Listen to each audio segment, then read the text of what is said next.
Зам тээврийн ослоор олон мянган хувь амнасаа алдсаар байна. Үүнд жолоочийн болгоомжгүй байдал эцэгхийн хараа хяналт сул зэрэг нөлөөлж байна.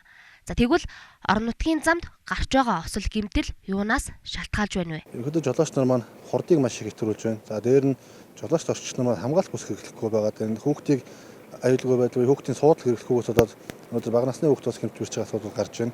За дээр нь ялангуяа төв суурин газар буюу өдөө хээр талаараа энэ арх сутгал унаад үлгэсэн үед автоматжид бодоход бас тасрахгүй буурахгүй байгаас гол үлгэж чинь гэж нөхөдөд өгөнж байгаа. Энэ мэтчлэн иргэд жолооч нарын болгоомжгүй байдлаас шалтгаалan осол гэмтэл гардаг. За тэгвэл Багнуур дүүргийн энэхүү постод энэ жилийн байдлаар 19 осол гэмтэл бүртгэгдсэн. Энэ нь өмнөх оны мөн үетэй харьцуулахад 50%-аар буурсан үзүүлэлттэй байгаа юм. Түүнээс гадна сүүлийн 1 сарын байдлаар Багнуур дүүрэгт зам тээврийн осол хэрэг бүртгэгдээгүй байна.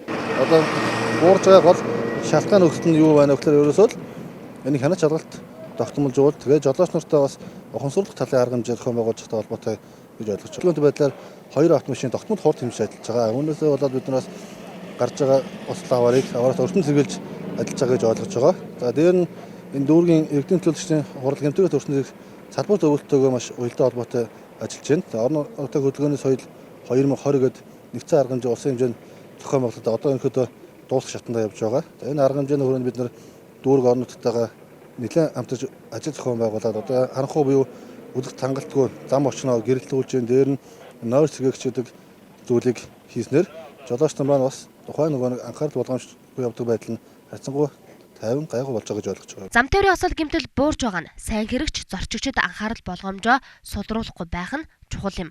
Ялангуяа орон нутгийн замд зорчиж байгаа иргэд аюулгүй байдлаас сайтар хангаж замын хөдөлгөөнд оролцохыг анхааруулъя.